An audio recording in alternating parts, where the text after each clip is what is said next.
Diyos ng Digmaan Azura. Kabanata 376, Linisin ang Katwiran. Haha, batang kaibigan na si Xingju, salamat sa pagpapakita ng awa. Sa ilalim ng tingin ni Xingju at ng iba pa, lumitaw ang figure ng isang elder sa itaas ng lambak na parang multo. Ang buhok ng matanda ay kasing puti ng nyebe at ito ay lumipad ng walang hangin.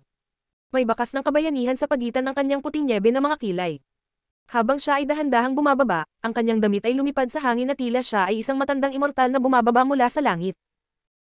Ngunit ang ikinabahala ni Xingju ay may isang token na kumukutitap na may dumadaloy na liwanag na nakasabit sa bewang ng matanda. Ang token ay nakaukit din ng salitang Xuan. Malinaw na ang makapangyarihang elder na ito ay miyembro din ng Zuan Palace. Elder Tian Zuan. Sa pagtingin sa matandang lalaki na nahulog sa ilalim ng lambak, ang orihinal na nawalan ng pag-asa na mukha ni Du Gufang ay agad na namulaklak sa isang napakatalino ng ngiti. Para siyang nakakita ng bakas ng mainit at maliwanag na sikat ng araw sa madilim na lambak, na agad na pinupuno siya ng pag-asa. Hindi lamang siya, ngunit maging ang mukha ng human Zuan Elder ay puno ng pananabik at pagtataka.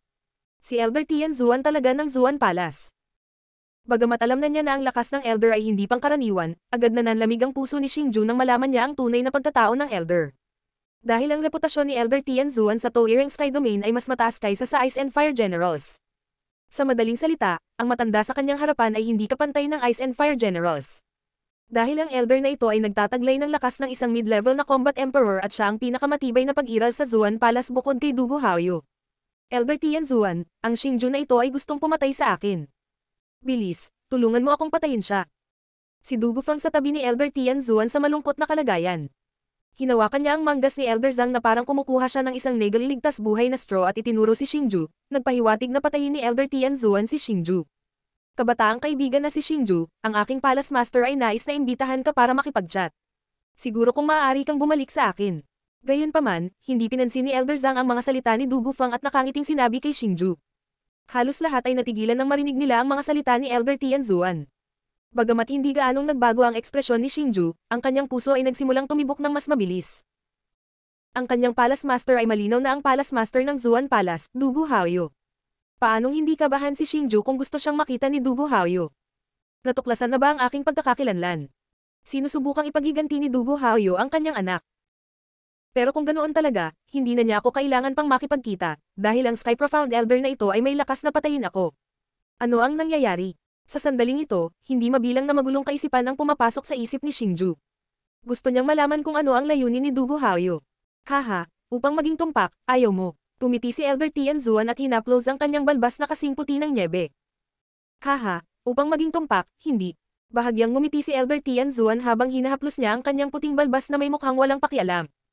Kung ganoon, susundan ko si Elder Tian Zuan. Nang makita ito, hindi sinasadyang tumawa si Xingju. Bagamat hindi niya mahulaan kung ano ang pinaplano ni Du Guhaoyu, alam ni Xingju na imposibleng makatakas kay Elder Tian Zuan, isang mid-level na combat emperor. Kaya naman, umayag si Xingju. Valley Master Yang, mangyaring sumama sa akin. Pagkatapos pumayag ni Xingju, tumingin si Elder Chanchuan sa Valley Master ng Avicii Valley na nasa hindi kalayuan. Ha? Kailangan ko din bang pumunta? Ang Valley Master ng Avicii Valley ay nasa kawalan. Tama. Gusto kang makita ng Palace Master. Tumiti si Elder Tian Zuan. Ang Valley Master ng Avicii Valley ay hindi nang ahas na tanggihan ng imbitasyon ni Elder Tian Zuan. Hindi nagtagal, sinundan ni Xingju at ng iba pa si Elder Tian Zuan patungo sa Mysterious Palace, na siyang pinakamalakas na puwersa sa Toireng Sky Domain. Ang Mystical Palace ay matatagpuan sa gitna ng Toireng Sky Domain. Ito rin ang pinakamaunlad na lugar sa Toireng Sky Domain. Noong nakaraan, ito ang punong tanggapan ng isang Overlord Force sa Toireng Sky Domain. Gayunpaman, inalis ito ng unang Palace Master ng Mystical Palace, na ama rin ni Xingju, si Du Guchangyi. Mula noon, ang punong tanggapan ng Mystical Palace ay matatagpuan dito. Gayunpaman, ang kasalukuyang punong tanggapan ng Mystical Palace ay ilang beses na mas kahanga-hanga kaysa sa nakaraang puwersa. Ang mga nakasisilaw na palasyo ay konektado sa isang mahiwagang pormasayon. Nang ang 10,000 mga palasyo ay pinagsama-sama, sila ay bumuo ng isang malaking lungsod, na siyang punong tanggapan ng mahiwagang palasyo. Mahiwagang lungsod. Ang layout ng mga gusali sa Mysterious City ay lubhang mahiwaga. Halos bawat palasyo ay may sariling natatanging function, na maaari ring sumasalamin sa paligid. Sa katunayan, ang kahangahangang lungsod na ito mismo ay isang malakas na depensibong pormasayon. Ngunit hindi tulad ng iba pang mga depensibong pormasayon, ang nagtatanggol na pormasayon ng mahiwagang lungsod ay hindi lamang hindi nasisira, ngunit maaari rin itong maglunsad ng malalakas na pag-atake. Gayunpaman, ang sinumang nakakita ng pag-atake ng mahiwagang lungsod ay patay na. Ang lumikha ng mahiwagang lungsod ay ang ama ni Xingju, si Du Guchangyi. Ito ba ang obra maestra ng ama, ang mahiwagang lungsod? Sa sandaling ito, nakarating na si Xingju sa labas ng Mystical City. Sa pagtingin sa maringal na lungsod, ang puso ni Xingju ay lumundag sa mga alon na hindi mapatahimik. Iyon ay dahil ang lungsod na ito ay dapat na pag-aari niya. Ngunit ngayon, ito ay sinakop ng kalaban na pumatay sa kanyang ama. Kaya paanong hindi magagalit si Xingju? Bagamat hindi mapatahimik ang galit sa kanyang puso, pinanatili ni Xingju ang kanyang kalmado sa ibabaw. Sinundan niya si Profound Sky Elder Zhang sa kailaliman ng Mystical City dahil may naghihintay kay Xingju. Ito ang taong gustong patayin ni Xingju gamit ang sarili niyang mga kamay, ang pinakamalakas sa Toireng Sky Domain, si Dugu Haoyu. Ang pangunahing palasyo ng mahiwagang lungsod ay napakarilag. Higit sa lahat, ito ay walang kapantay na matibay at ang hadlang sa loob nito ay napakahiwaga. Kahit nabuksan ng Combat Emperor ang isang spatial tunnel, hindi ito makakadaan sa pader. Higit pa rito, kahit na ang pag-atake ng Combat Emperor ay hindi ito magagawang sirain. Elder Tianzuan, kung wala nang iba pa, aalis muna ako. Sa sandaling ito, magalang na kinausap ni Elder Renzuan si Elder Tianzuan sa labas ng pangunahing palasyo. Bagamat pareho silang may mataas na ranggo sa Profound Palace, may pagkakaiba sa pagitan niya at ni Elder Tianzuan, maging sa katayuan o lakas. Elder Renzuan, may itatanong din sa iyo ang Palace Master. Kaya mas mabuting bumisita ka sa Palace Master bago ka umalis. Bahagyang ngumiti si Elder Tianzuan. Kahit ako. Bahagyang nagbago ang mukha ni Elder Renzuan nang marinig niya ang mga salita ni Elder Tianzuan. Isang bahid ng pagkabalisa ang bumangon sa kanyang puso. Pero kahit ayaw niya, wala siyang sinabi.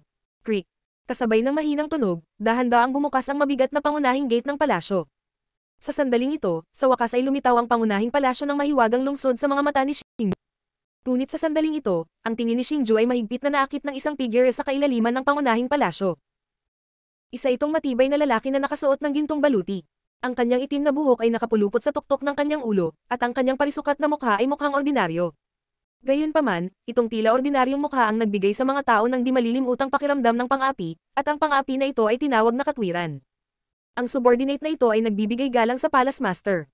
Ang batang ito ay nagbibigay galang sa ama. Sa sandaling ito, ang ilang tao sa tabi ni Xingju ay lumuhad sa lupa at magalang na humingi ng mga tagubilin.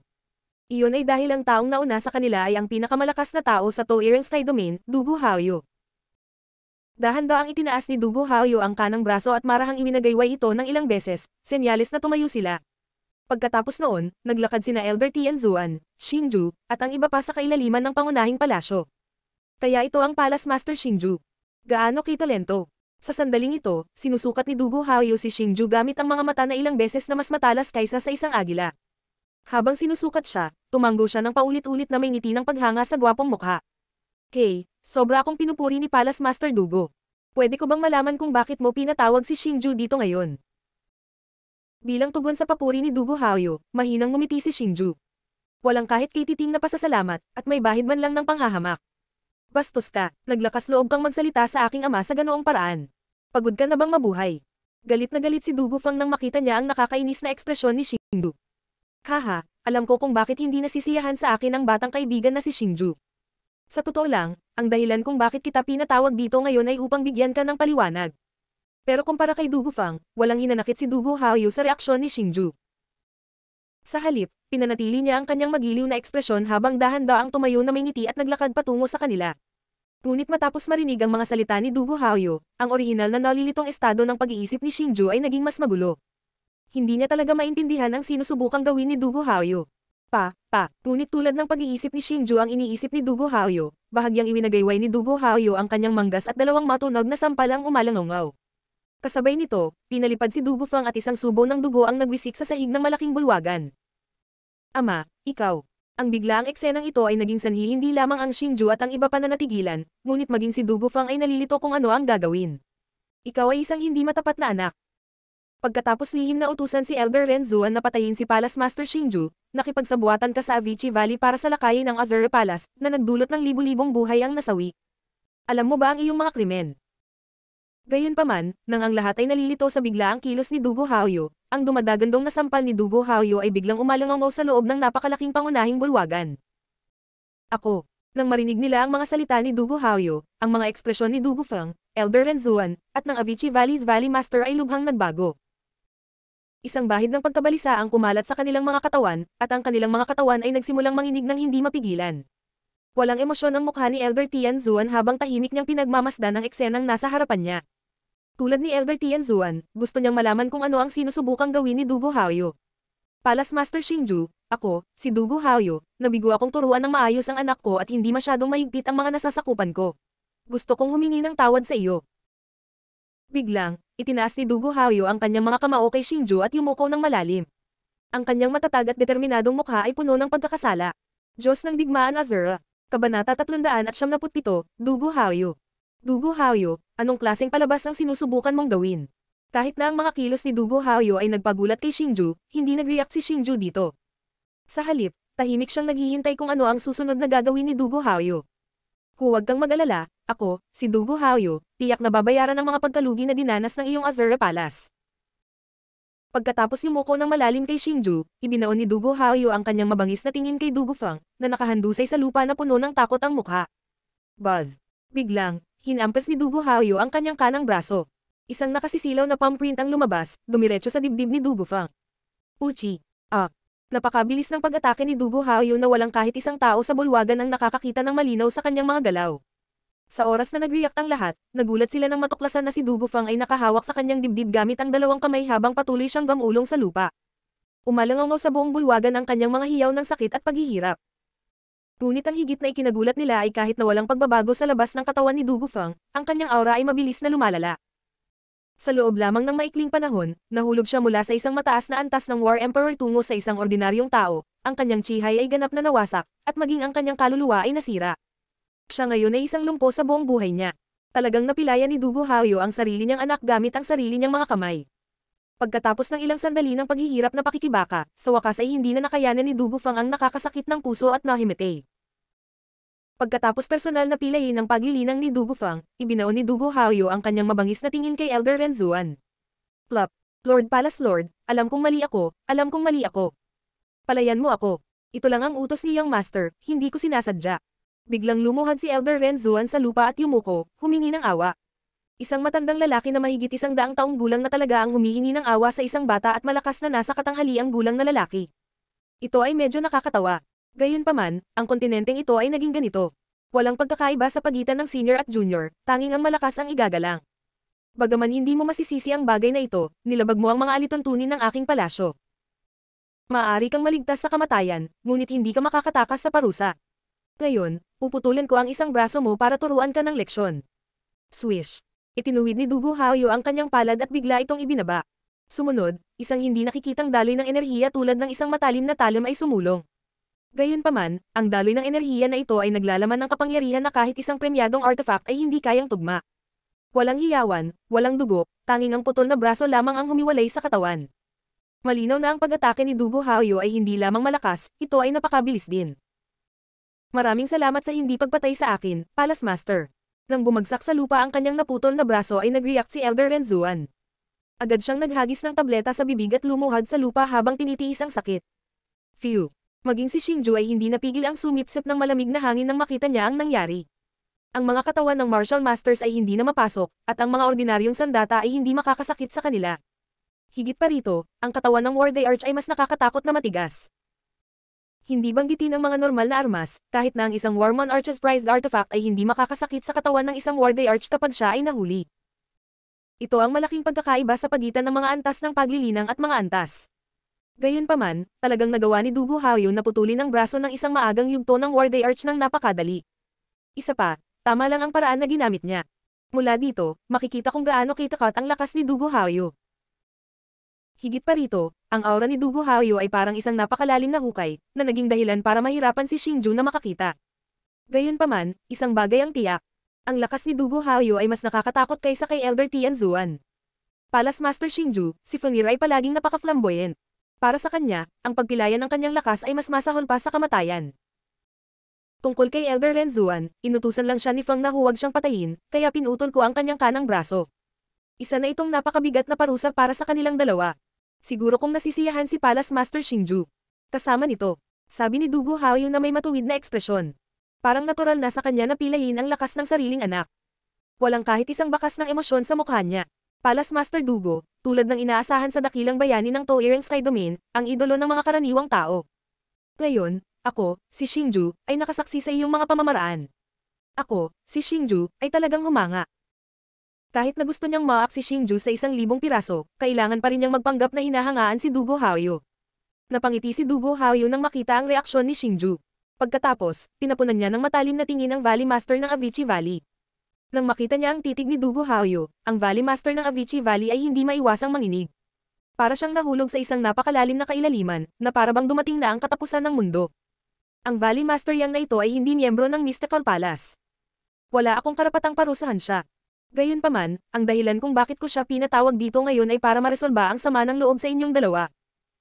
Bagamat ang Avicii Valley ay nagdulot ng ilang hindi kinakailangang pagkalugi sa Azura Palace, lahat ito ay dahil sa aking Mystical Palace. Ang Mystical Palace ay handang bayaran ang Azura Palace ng isang 10 milyong tableta.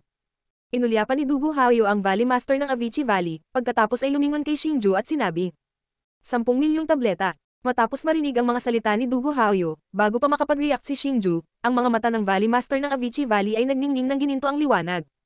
Kahit na ang kanyang Avicii Valley ay walang ganoong kalaking pil. Hindi pa banggitin ang 10 milyon, wala pa silang ika-10 nito. Gayunpaman, handa si Dugo Haoyu na magbigay ng 10 milyong pills sa Azura Palace ng basta-basta. Ipinakita nito kung gaano kakilakilabot ang yaman ng Mystical Palace. Hehe, Palace Master Dugo, bagamat gustong tanggapin ni Xingju itong 10 milyong pildores, ngunit itong 10 milyong pildores na ito ay hindi maaaring ipagpalit sa buhay ng libu-libong mga kapatid ko. Natatakot akong hindi ako papayag na ang deal na ito. Gayunpaman, hindi na nagdalawang isip si Xingju pagdating sa napakaraming pildores. Sa halip, umiling siya na may mahinang ngiti at tumanggi. Ha? Matapos marinig ang mga salita ni Xingju, ang Valley Master ng Avicii Valley ay naramdaman na parabang siya ay nakaahon lamang mula sa isang kalaliman, ngunit naitulak muli pababa. Naging matamlay ang buong katawan niya na parabang nakatanggap siya ng matinding suntok. Masasabi niya sa mga salita ni Xingju na determinado si Xingju na patayin siya. Mayroon siyang malalim na pag-unawa sa lakas na ipinakita ni Xingju. Kung tatanggi ang Mystical Palace na tulungan siya, tiyak na mamamatay siya. Bihira lang na si Palace Master Xingju ay napakatapat na tao. Ako, si Dugo Haoyu, lubos kitang hinahangaan. Gayunpaman, ang ating Martial Sky Continent ay nahaharap sa pinakamatinding kalamidad sa kasaysayan nito. Kailangan natin ng ekspertong tulad ni Valley Master Yang para protektahan ang ating Martial Sky Continent. Isang mahabang buntong hininga ang pinakawalan ni Dugo Haoyu at sinabi, pinakamatinding kalamidad sa kasaysayan. Ano iyon? Pagkatapos marinig ang mga salita ni Dugo Haoyu, si Xingju ay natigilan sandali, at pagkatapos ay mabilis siyang nagtanong.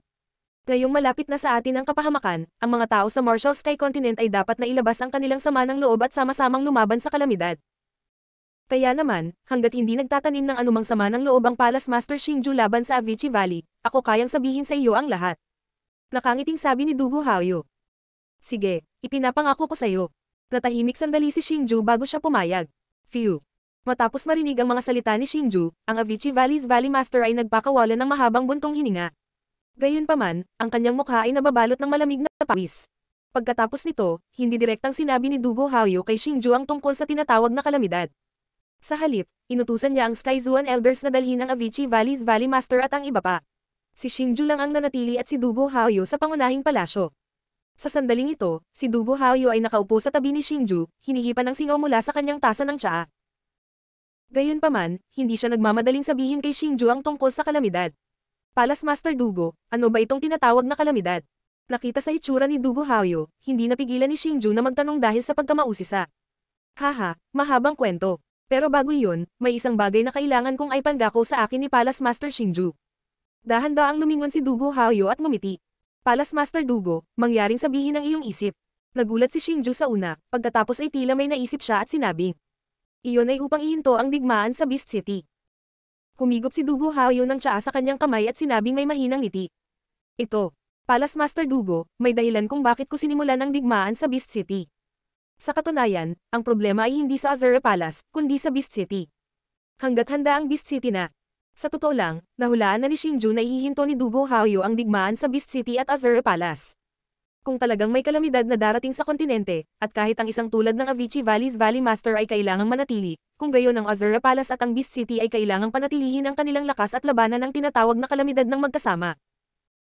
Sa makatuwid, ang Azura Palace at ang Beast City ay kailangang magtipid ng kanilang lakas, at labanan ng tinatawag na kalamidad ng magkasama.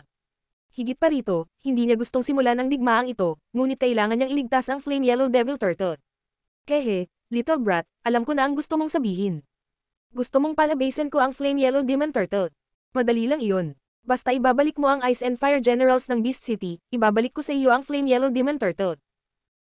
Gayunpaman, bago pa matapos ni Xingju ang kanyang pangungusap, isang boses ang biglang umalangaw. Isang kakaibang tawa ang biglang umalangaw. Nang lumingon si Xingju, nagulat siya nang makitang ang Beast City Lord, ang Profound Insight Ghost Phoenix, ay lumitaw sa kanyang likuran nang hindi niya napapansin. May dalawang figure na nakatayo sa tabi ng Profound Insight Ghost Phoenix. Ang isa ay nasa katanghaliang gulang na babae na nakasuot ng puting damit. Siya ay may magandang mukha, ngunit ang kanyang buhok ay puti ng nyebe. Hindi ito natural na puti ng nyebe, ngunit mas parang isang markang naiwan sa paglipas ng panahon. Ipinakita nito na ang edad ng babaeng ito ay hindi kasing simple ng kanyang hitsura. Ngunit ang higit na ikinagulat ni Xingju ay ang simbolo sa kanyang robe ay ang Sacred Pill Clan. Higit pa rito, ang kanyang lakas ay hindi mas mahina kaysa sa Profound Insight Ghost Phoenix. Nakilala rin ni Xingju ang ibang tao. Siya ang kasalukuyang clan lord ng Demon Refiner Clan, si Yao Yushen. Nang makita niya ang Profound Connection Ghost Phoenix at Yao Yushen, naisip din ni Xingju ang pagkakakilanlan ng babaeng ito.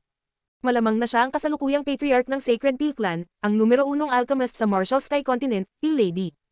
Sa sandaling ito, hindi napigilan ni Xingju na maramdaman ang 1,000 alon na humahampas sa kanyang puso. Mabilis na umikot sa kanyang puso ang magkahalong emosyon ng pagkabalisa at pananabik. Ang mga pinuno ng 4 na Panginoon ng Toireng Sky Region, ang pinakamataas na pag-iral sa buong kontinente, ay natipon lahat dito. Ito ay nagpakita na ang tinatawag na kalamidad ay hindi lamang alingaungaw. Marahil, may malaking mangyayari sa Martial Sky Continent. Diyos ng Digmaan Azura. Kabanata 378, Havoc. Magaling ba si Senior Yan Huang? Bagamat labis na nag-aalala si Xingju tungkol sa tinatawag na kalamidad, ang unang pumasok sa isip ni Xingju ay ang kaligtasan ng Flame Yellow Devil Tortoise. Isa sa pinakamahalagang dahilan kung bakit gustong simulan ni Xingju ang digmaang ito ay dahil sa Flame Yellow Devil Tortoise. Sa makatuwid, nang makita ni Xingju ang Profound Connection Ghost Phoenix, hindi niya maiwasang magtanong tungkol sa Flame Yellow Devil Tortoise. Huwag kang mag-alala, siya ang aking master. Naging maayos ang pakikitungo ko sa kanya. Tumawa ang Profound Connection Ghost Phoenix. Gayunpaman, may kakaiba at nakakabagabag na pakiramdam sa kanyang ngiti. Kung iyon ang kaso, ang Azura Palace ay handang ihinto ang digmaang ito. Matapos matanggap ang tugon ng Profound Connection Ghost Phoenix, pinahit ni Xingju ang kanyang pulso at isang kakaibang token ang lumitaw sa kanyang kamay. Pagkatapos nito, naglagay siya ng ilang kakaibang rune sa token. Pagkatapos, nagutos si Xingju sa hukbo ng Azura Palace na itigil ang digmaan. Ito ay isang token na katulad ng Soul Devouring Order. Ito ay isang simbolo ng katayuan, at ang token ni Xingju ay ang pinakamataas na token sa Azura Palace. Sa makatuwid, ang pagkakasunod-sunod na ibinigay nito ay katumbas ng pinakamataas na pagkakasunod-sunod. Gayunpaman, dahil sa ilang espesyal na dahilan, si Xingju lamang ang maaaring gumamit ng token na ito. Profound Connection Ghost Phoenix, dahil pumayag si Palace Master Xingju na itigil ang digmaan, hindi ba dapat tuparin ng Beast City mo ang pangako nito? Nang makitang si Xingju ay nagbigay na ng utos na itigil ang digmaan, bago pa makapagsalita si Xingju, ngumiti si Dugu Haoyu at sinabi sa Profound Connection Ghost Phoenix. Kehe, syempre, ako, ang Profound Connection Ghost Phoenix, ay palaging inuuna ang malaking larawan. Ang Profound Connection Ghost Phoenix ay nagpakawala ng kakaibang ngiti at nagbigay ng utos sa hukbo ng Beast City. Ang mga utos ni Xingju at ng Profound Connection Ghost Phoenix ay mabilis na ipinadala sa mga nakatataas sa dalawang kapangyarihan. Kahit na ang mga hukbo ng Beast City at ng Azura Palace ay naguguluhan sa biglaang utos, hindi sila nang ahas na suwayan ito, dahil ito ay isang utos na direktang ibinigay ng mga pinuno ng dalawang kapangyarihan. Habang nagbibigay ng utos, parehong inutusan ni Xingju at ng Profound Connection Ghost Phoenix ang kanilang mga nasasakupan na subaybayan ng mga aksyon ng isa't isa, kung sakaling hindi nila matupad ang kanilang pangako at magdulot ng hindi kinakailangang pagkalugi. Kalahating oras pagkatapos ng execution at ang mga utos ng Profound Channeling Ghost Phoenix, ang mga nakatataas sa Azura Palace at Beast City sa wakas ay nagulat muli sa kanila. Ang Beast City at ang Azura Palace ay tumigil sa pakikipaglaban, at ang digmaan na yumanig sa buong Toireng Sky Region ay sa wakas ay natapos na. Gayunpaman, ang iba't ibang mga kapangyarihan na nagbibigay ng malapit na pansin sa digmaan ay hulaan kung bakit ang dalawang kapangyarihan ay biglang tumigil sa pakikipaglaban. Ngunit kahit gaano pa nila katigasan ang kanilang mga utak, hindi nila ito maisip. Sa sandaling ito, ang Hallmaster ng Mystical Palace, si Dugu Haoyu, ang Patriarch ng Demon Refinement Tribe, si Yao Yushen, ang Patriarch ng Sacred Pill Clan, si Lady Dan, ang Beast City Lord, Profound Connection Ghost Phoenix, at ang Hallmaster ng Azura Palace, si Xingju, ay nakaupo lahat sa main hall. Ang 5 taong ito ang pinakamataas na buhay sa Martial Sky Continent. Sa pinakakaunti, kinakatawan nila ang 5 pinakamakapangyarihang kapangyarihan. Maaari mo bang sabihin sa akin kung ano ang nangyayari sa tinatawag na kalamidad ngayon? Matapos makumpirma na ang magkabilang panig ay tumigil sa pakikipaglaban, naiinip na nagtanong si Xingju. Patriarch Yao, mas malapit ka kay Hallmaster Xingju. Bakit hindi mo sabihin sa kanya ang lahat? Tumiti si Dugu Haoyu at itinulak ang paksa kay Yao Yushan na nakaupo sa tabi ni Xingju. Xingju, naniniwala akong narinig mo na ang alamat ng heavenly phenomenon, tama ba? Nang makita ito, hindi tumanggi si Yao Yushan. Sa halip, lumingon siya at nakangiting tinanong si Xingju. Oo. Ayon sa alamat, kapag lumitaw ang heavenly phenomenon sa kalangitan ng Martial Sky Continent, isang hindi mapaglabanan na kalamidad ang sasapit sa kontinente. Ngunit isa lamang itong alamat. Talaga bang umiiral ito? Tanong ni Xingju. Sa katunayan, noong binanggit ni Dugu Haoyu ang tinatawag na kalamidad, ang unang pumasok sa isip ni Xingju ay may kinalaman ito sa heavenly phenomenon na umaaligid sa kalangitan. Tama, ang alamat ng heavenly phenomenon ay hindi groundless. Ito ay talagang umiiral. Higit pa rito, ayon sa isang sinaunang tala na nakuha ng aking Demon Refinement Race, ang heavenly phenomenon na ito ay tunay na lumitaw sa sinaunang panahon. Ang violet na kalangitan na ito ay ang maalamat na heavenly phenomenon na iyon. Sabi ni Yao Yushan. Ito ang sinaunang talaan na nakuha ng aking Demon Refinement Race mula sa isang sinaunang pagkasira. Malinaw nitong itinala ang usapin ng heavenly phenomenon. Pinisil ni Yao Chanyo ang kanyang palso, at isang makapal na libro na puno ng sinaunang aura ang lumitaw sa kanyang kamay. Hindi nag-atubili si Xingju. Dali-dali niyang kinuha ang libro at sinimulang baklaton. Ngunit nang buksan niya ang unang pahina, naramdaman ni Xingju ang aura ng oras na nasa loob ng aklat. Napakasinaunang aura na iyon na parang umiral ito sa loob ng 10,000 taon. Marahil ito ay isang tunay na bagay mula sa sinaunang panahon.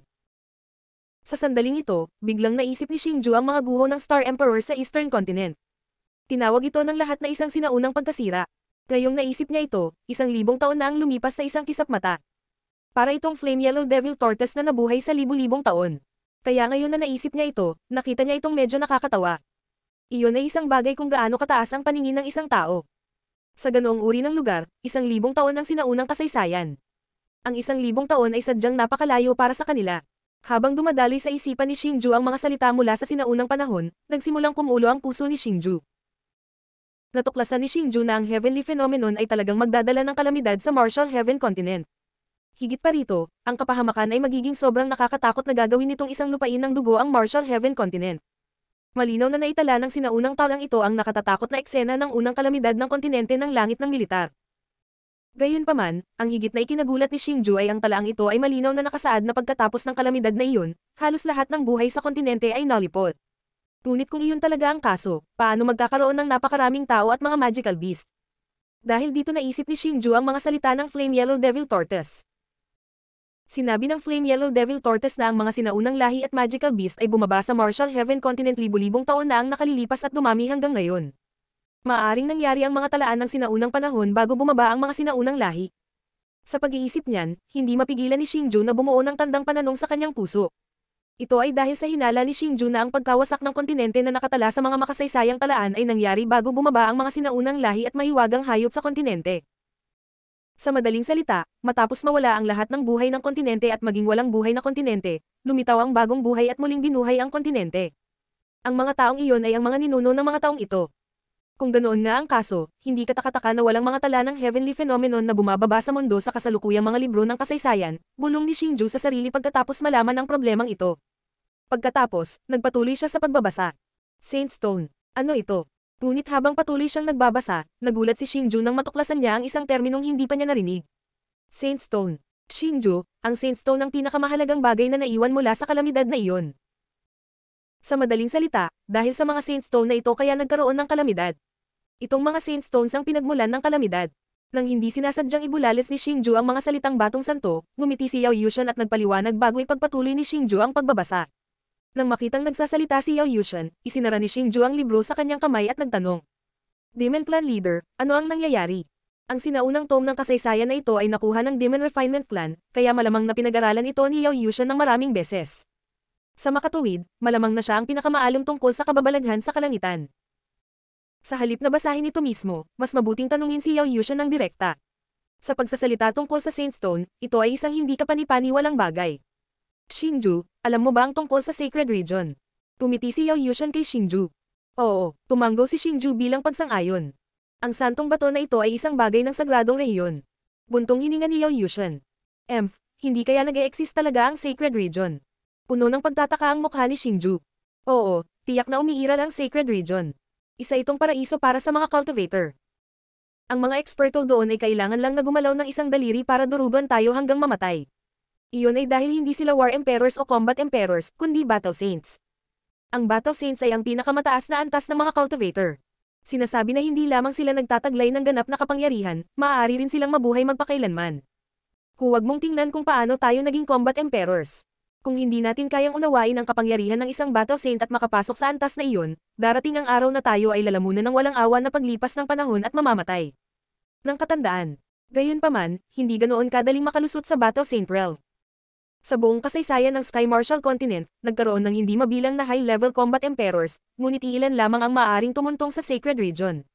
Xingju, alam mo ba kung bakit? Biglang tanong ni Yao Yushan kay Xingju. Paki-enlighten mo ako, Patriarch Yao. Nag-aalalang tanong ni Xingju. Iyon ay dahil ang kontinenteng ito ay kulang ng isang bagay. Kung wala ang bagay na iyon, imposibleng makalusot sa Battle Saint Realm. Ang mga ninuno ng kontinenteng ito na nakalusot sa Battle Saint Realm ay nagtagumpay lahat dahil natagpuan nila ang espesyal na bagay na iyon. At ang bagay na naglalaman ng kapangyarihang iyon ay ang Saint Stone. Malinaw na nagsalita si Yao Yushan, at nang banggitin niya ang santong bato, ang kanyang mukha ay puno ng pananabik. Hindi lang siya, pati yung tatlo pa. Ang mga taong ito ay ang pinakamataas na pag-iral ng kasalukuyang kontinente. Higit pa rito, sila ay napakabata pa at may mahusay na talento.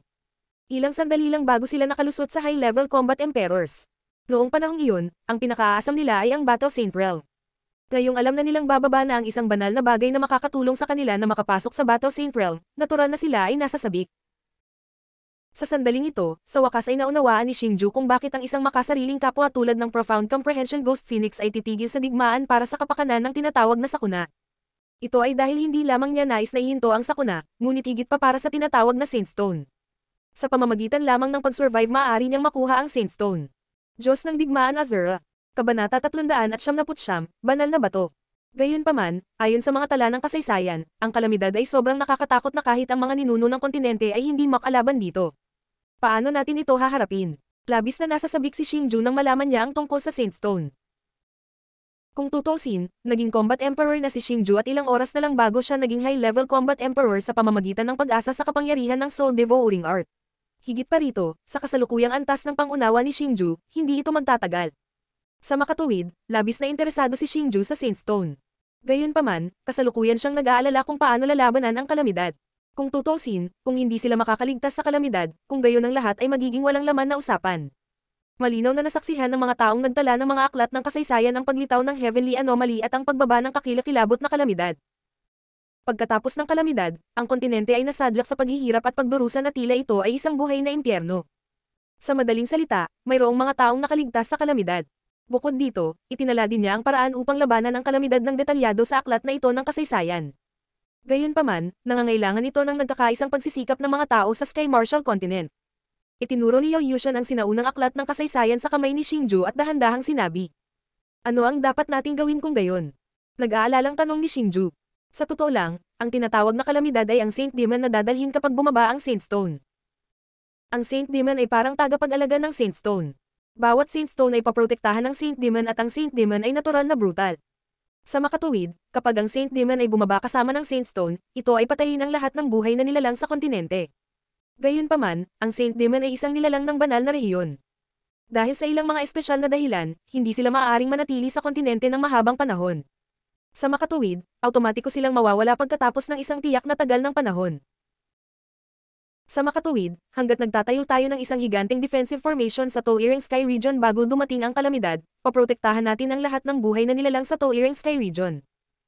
Pagkatapos, aasa tayo sa ating lakas upang mapanatili ang pormasayon at labanan ang pag-atake ng Saint Demon. Pagkatapos, magagawa nating lutasin ang kalamidad at makuha ang santong bato. Gayunpaman, hindi natin alam kung gaano karaming mga banal na bato ang bababa sa oras na ito. Ang bilang ng mga banal na bato ang magtatakda ng kapangyarihan ng kalamidad, kaya dapat nating tiyakin na lahat ng combat emperors sa kontinente ay mag-aambag. Sa ngayon, kailangan nating isantabi ang ating sama ng loob at magtulungan upang labanan ang kalamidad.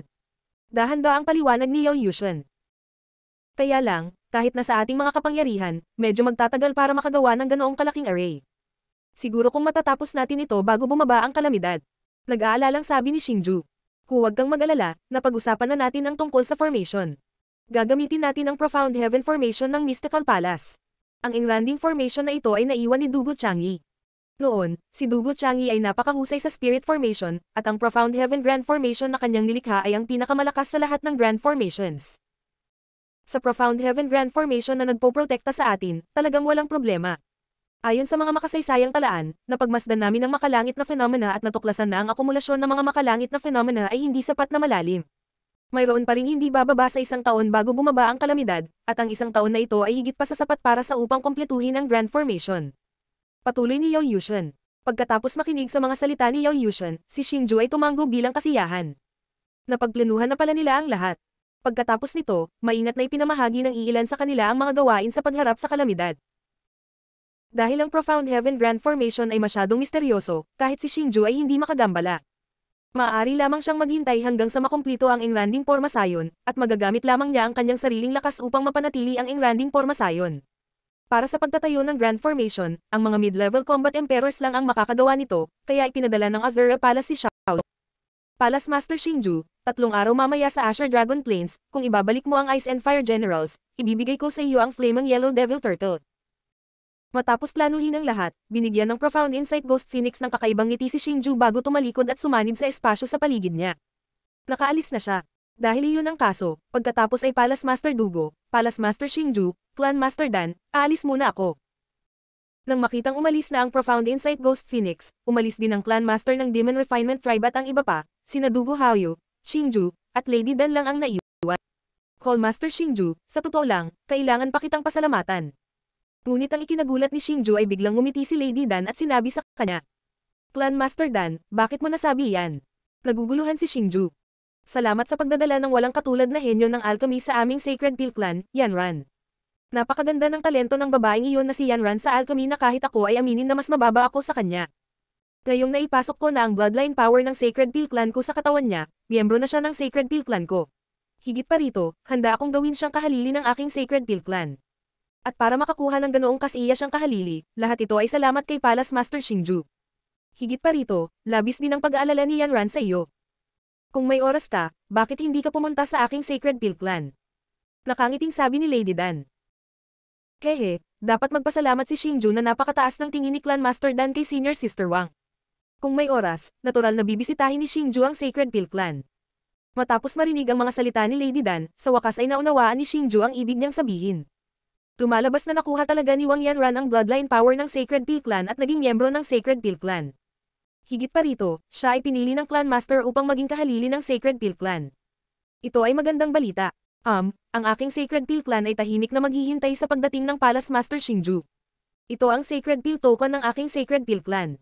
Kasama ito, maaari kang pumasok at umalis sa Sacred Pill Clan kung gusto mo.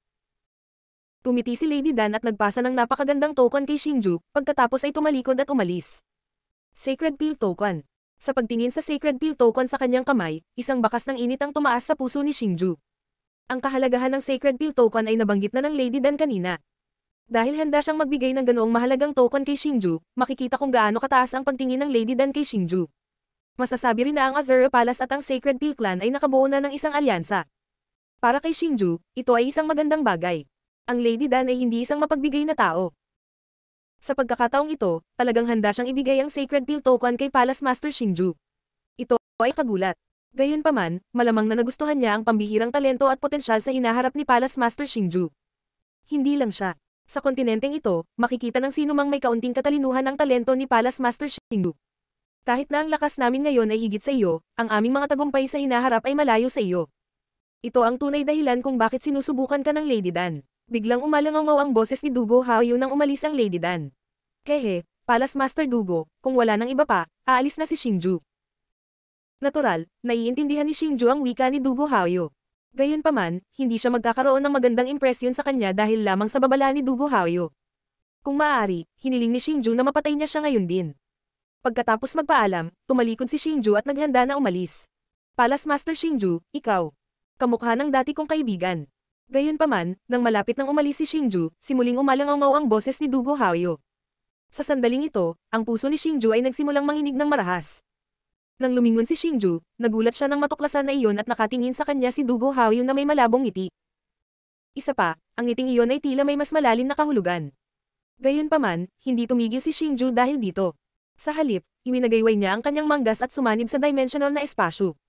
Kalokohan. Bakit niya nasabi iyon?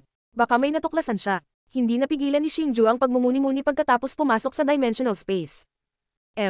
Paano kung natuklasan mo na? Ngayong nasa atin na ang kalamidad, ano ang magagawa mo sa akin? Kapag natapos na ang kalamidad, maaaring oras na ng kamatayan mo. Ngayong pinipigilan sila ng kalamidad, isinantabi ng mga tao sa Marshall Sky Continent ang kanilang sama ng loob at sama-samang nilabanan ito. Sa makatuwid, kahit na alam ni Dugo Haoyu ang tunay na pagkakakilanlan ni Xingju, hindi siya mangangahas na gumawa ng anuman kay Xingju. Tungkol naman sa misteryosong tao sa likod ni Dugo Haoyu, si Xingju ay hindi nag-alala. Pakiramdam niya ay may pinipigilan din ng misteryosong tao. Kung hindi siya magiging malihim. Gayunpaman, habang gumagala si Xingju sa dimensional space, naghahanda na magbukas ng spatial tunnel at magmadaling bumalik sa Azure Palace, isang figure ang biglang lumitaw sa kanyang harapan. Nang makita ni Xingju kung sino iyon, mas nabigla siya. Senior Yao Yushen. Sa pagtingin sa taong nasa harapan niya, napasigaw si Xingju sa gulat. Kehe, munting kaibigan na si Xingju, ilang buwan na lang mula noong huli tayong magkita, ngunit ang iyong pag-unlad ay talagang nagpahiya sa akin. Hindi lamang ikaw ang naging pinakabatang combat emperor sa kasaysayan, ginawa mo pa ang Azure Palace na isang pag-iral na maaaring lumaban sa Beast City. Sa kasalukuyan, ang Azure Palace ay kinikilala ng publiko bilang ikalimang pinakamalakas na kapangyarihan sa Toiring Heaven region. Higit pa rito, ito ang kapangyarihang may pinakamalaking potensyal. Nakakainggit talaga ang iyong mga nagawa. Nakangiting sabi ni Yao Yushen kay Xingju. Kehe, may hinahanap siguro si Senior A. Nakangiting sabi ni Xingju. Yao Yushen ay malinaw na nagpaalam sa kanila at umalis. Ngayong nagpakita na siya sa harap ni Xingju, halatang may pag-uusapan siya kay Xingju. Munting kaibigan na si Xingju, may pag-uusapan ako sa iyo. Gayunpaman, sa sandaling lumabas ang mga salita ni Xingju sa kanyang bibig, isang boses ng matandang lalaki ang biglang tumunog sa likod ni Xingju. Nang marinig ni Xingju ang boses, natigilan siya saglit, pagkatapos ay mabilis niyang nilinggan ng matandang nasa likod niya. Aber, ikaw talaga. Sa pagtingin sa mukhang magiliw na matandang nasa harapan niya, ang mukha ni Xingju ay puno ng pagtataka. Pagkatapos noon, mabilis siyang lumingon kay Yao Yushen, pagkatapos ay kay Aber. Ang pagpapakita nilang dalawa ay talagang naguguluhan kay Xingju.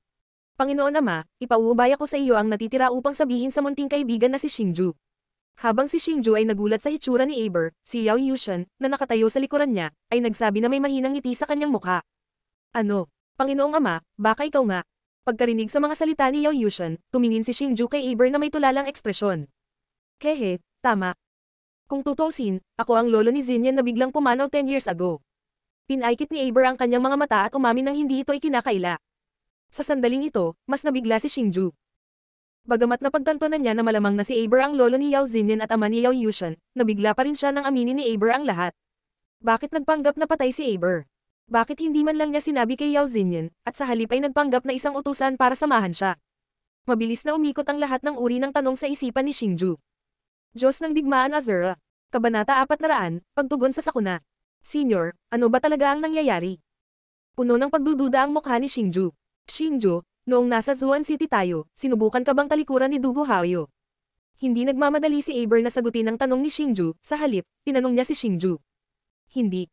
Tiyak na sagot ni Xingju. Oh, Xingju, si Dugo Haoyu ay isang napakatuso at makasalanang tao. Huwag magpaloko sa kanyang matuwid na anyo, na para bang may malasakit siya sa mga tao sa mainland. Kasuklam-suklam siyang tao, kaya hindi ka dapat magpalinlang sa kanyang hitsura.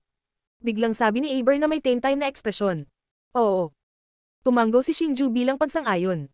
Logically speaking, dapat ay sinusubukan niya ang kanyang makakaya upang italika sa iyong kasalukuyang mga tagumpay. Ngunit hindi niya ginawa iyon, at hindi ito isang magandang bagay para sa iyo. Marahil naramdaman niya na hindi ka na kailangang talikuran, kaya hindi niya ginawa iyon. Ang dahilan kung bakit ko sinabi ito ay baka gusto kang paalisan ni Dugo Haoyu. Tiningnan ni Aber si Xingju na may matalim na tingin, ngunit hindi nagpakita ng sorpresa si Xingju at patuloy na nakinig kay Aber. Mas alam niya kaysa kay Aber kung gaano kagusto siyang paalisan ni Dugo Haoyu, kung mahulaan niya ang pagkakakilanlan ni Xingju. Xingju, gusto mo bang malaman kung bakit ako nagpanggap na patay 10 taon na ang nakakaraan, binago ang pangalan ko, binago ang mukha ko, at nagtago sa Demon Refinement Tribe? Sa totoo lang, lahat ng ito ay dahil kay Dugo Haoyu, kasalanan niya ang lahat. 10 taon na ang nakalipas, binuksan namin ni Dugo Haoyu ang isang kuweba na nabuklod sa libu-libong taon. Sa yungib na iyon, nakakita kami ng isang napakahalagang bagay, na naiwan mula sa unang sakuna, ang Saint Stone. Nagkaroon lamang ng isang Saint Stone, at ito ay lubhang kapakipakinabang sa amin ni Dugo Haoyu, na kami ay parehong mga mid-level na combat emperors. Noong panahong iyon, pareho namin gustong makuha ang santong bato na iyon. Kaya nagsimulang mag-away kaming dalawa. Sa umpisa, magkaparehas kami ni Dugo Haoyo, ngunit sa pinakamahalagang sandali, biglang lumitaw ang isang misteryosong tao. Ang taong iyon ay may hawak na napakalakas na spirit artifact, isang mid-grade na spirit artifact. Wala akong kalaban-laban sa kanilang dalawa. Sa kritikal na sandali, maaari ko lamang sirain ang aking spirit weapon. Bagamat nakatakas ako, nasaktan ako ng husto. Kung hindi dahil sa pagdating ni Tian Yu at ang kanyang mga kapatid sa tamang oras, baka hindi na ako makatakas. Pero ang pinakamahalaga ay ang misteryosong taong iyon. Kakaiba ang aura ng taong iyon. Sigurado ako na hindi ko pa siya nakita at hindi ko pa nakita ang spiritual weapon na ginagamit niya. Pero ang pinakamahalaga, kahit si Dugo Haoyo ay magalang sa kanya at nakikinig sa kanyang mga utos. Totoo naman na ang taong ito ang tunay na pinuno ng Mystical Palace. Kaya, sa oras na iyon, nalaman ko na mayroon talagang isang makapangyarihang pag-iral sa likod ng Mystical Palace. Kung iyon ang kaso, ang Mystical Palace ay talagang ang pinakamakapangyarihang puwersa sa kontinente. Kaya, upang maiwasan ang Mystical Palace mula sa pinsala ang Demon Refinement Race para itago at atakihin ako para makuha ang Saint Stone, ginawa ko itong huwad na kamatayan. Dahan-daang sinabi ni Aber kay Xingju ang nangyari sa taong iyon.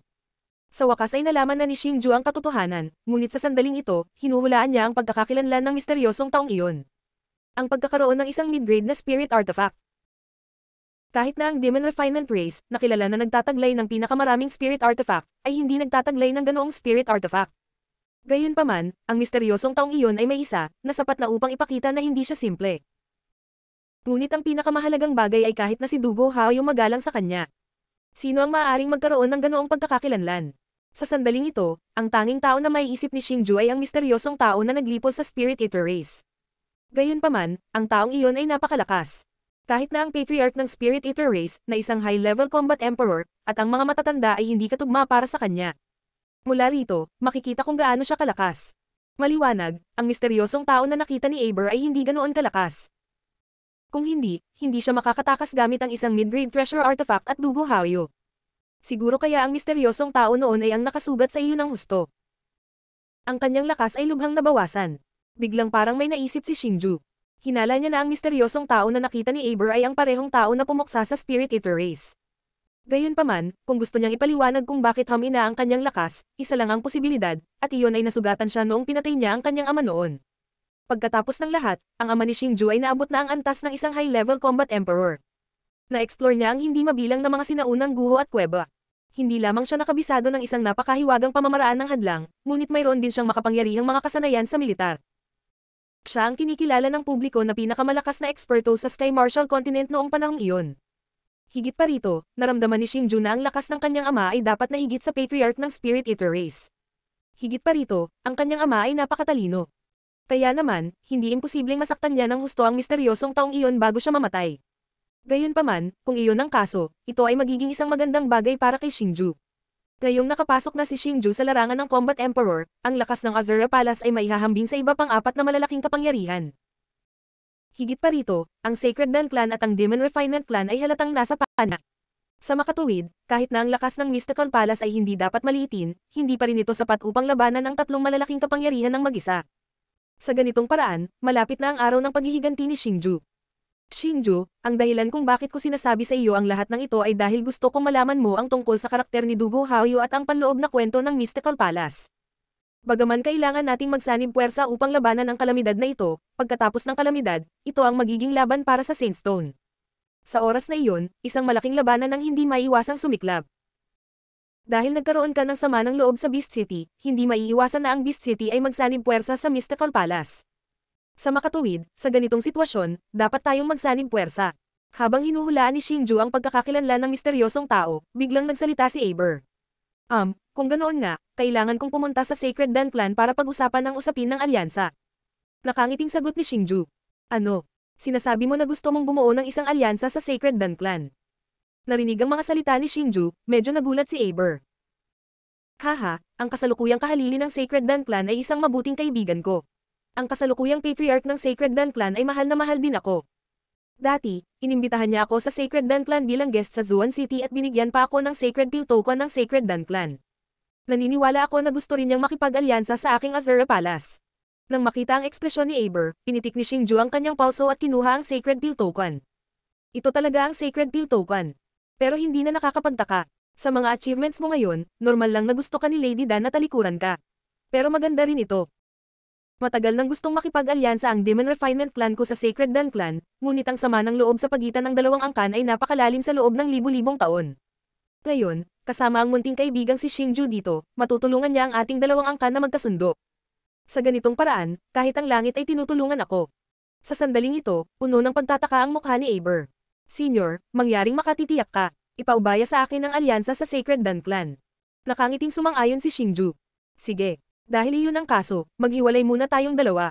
Ngayong papalapit na ang kalamidad, maraming bagay na kailangang ayusin. Tumiti si Aber at umalis kasama si Yao Yushan. Pagkaalis ni na Aber at Yao Yushan, dumiretso si Xingju sa Azura Palace. Pagkatapos bumalik sa Azura Palace, ipinaalam ni Xingju sa mga nakatataas ang tungkol sa kalamidad at nagsimulang maghanda para dito. Pagkatapos niyang magbigay ng mga tagubilin, dinala ni na Xingju at Xiaolong ang Ice and Fire Generals at dumiretso sa Azure Dragon Plains. Ang Azure Dragon Plains, na dating mataong, ay nawasak na ng apoy ng digmaan. Ito ay isang mapanglo na eksena. Sa sandaling ito, nakatayo sa langit sina Xingju at Xiaolong kasama ang Ice and Fire Generals sa spherical barrier sa likod nila. Swoosh, swoosh. Biglang may lumitaw na figure sa langit. Kasabay nito, isang maringal na aura ang dumaan kasama ng madilim na pulang ulap. Ito ay ang Beast City Lord, ang Profound Connection Ghost Phoenix. Dumating siyang mag-isa. Gia, hindi ko inaasahan na ang bilanggo ay aabot sa antas ng isang mid-level combat emperor. Gayunpaman, lahat ito ay salamat sa aking Sacred Beast Pearl, tama ba? Kung pag-uusapan, dapat mo pa rin akong pasalamatan. The Profound Connection Ghost tumingin si Phoenix kay Xiaolong, na nakatayo sa tabi ni Xingju, at nagsabi sa kakaibang tono. Profound Connection Ghost Phoenix, itigil mo ang kalokahan. Nasaan si Senior Yan Huang? Biglang sumigaw si Xingju. Walang mga tagalabas, at ang lakas ni Xiaolong ay hindi mas mahina kaysa sa Profound Connection Ghost Phoenix. Sa makatuwid, hindi na kailangang bigyan ni Xingju ng anumang mukha ang Profound Connection Ghost Phoenix. Hoy, bata, bakit ka ba nababalisa? Isa lang siyang walang kwentang matanda. Sabihin mo sa akin, anong silbi niya? Gayunpaman, dahil gusto mo itong pasanin, tutuperin ko ang hiling mo. Hawakan mo. Ikanaway ng Profound Connection Ghost Phoenix ang kanyang manggas, at isang figure ang lumabas mula sa kanyang storage bracelet. Pagkatapos, bumaril ito patungo sa malayong abot tanaw. Bagamat napakabilis ng figure, nakikilala pa rin ni Xingju na iyon ang Yan Huang Devil Turtle. Swoosh, swoosh. Nang makita nila ang Yan Huang Devil Tortoise, sabay na tumalon sina Xingju at Xiaolong patungo sa Yan Huang Devil Tortoise. Hinarang pa ni Xiaolong ang Yan Huang Devil Tortoise bago pa magawa ni Xingju. Senior Yan Huang. Sa sandaling ito, sumugod din si Xingju. Nang makita niya ang Yan Huang Devil Turtle, napuno ng pananabik ang kanyang mukha. Pagkatapos, mabilis niyang tinulungan ang Yan Huang Devil Turtle na tanggalin ang mga lubad sa katawan nito. Sa sandaling ito, dahan-daang itinaas ng Yan Huang Devil Turtle ang kanyang ulo at nakangiting sinabi kay Xingju, Xingju, masuwayan ka talaga. Senior Yan Huang, ikaw. Gayunpaman, nang makita ni na Xingju at Xiaolong ang kasalukuyang kalagayan ng Yan Huang Demonic Tortoise, ang kanilang mga ekspresyon ay nagbago ng husto. Hindi lamang ang mukha ng Yan Huang Demonic Tortoise ay natatakpan ng hindi mabilang na mga galos, maging ang kanang mata nito ay nawala. Higit pa rito, ang lakas nito ay lubhang nabawasan. Ito ay hindi na isang combat emperor, ngunit isang ordinaryong tao. Maliwanag, ang Yan Huang Demonic Tortoise ay inabuso ng Profound Insight Ghost Phoenix. Hihihi. Palace Master Xingju, magkikita tayong muli. Nang si Xingqing at Xiaolong ay nakakaramdam ng pagkagulat at galit sa kasalukuyang kalagayan ng Flame Yellow Demonic Tortoise, biglang umalangaw ang kakaibang tawa ng Profound Insight Ghost Phoenix. Nang lumingon sila, nagulat sila nang matuklasan na ang Ice and Fire Generals ay nailigtas na ng Profound Insight Ghost Phoenix. Sa sandaling ito, nagmamadali sila patungo sa direksyon ng Beast City. Profound Connection Ghost Phoenix, tiyak na papapatayin kita sa isang kakilakilabot na kamatayan. Sa pagtingin sa papaalis na figure ng Profound Connection Ghost Phoenix, si Xingju ay mabangis na nanumpa.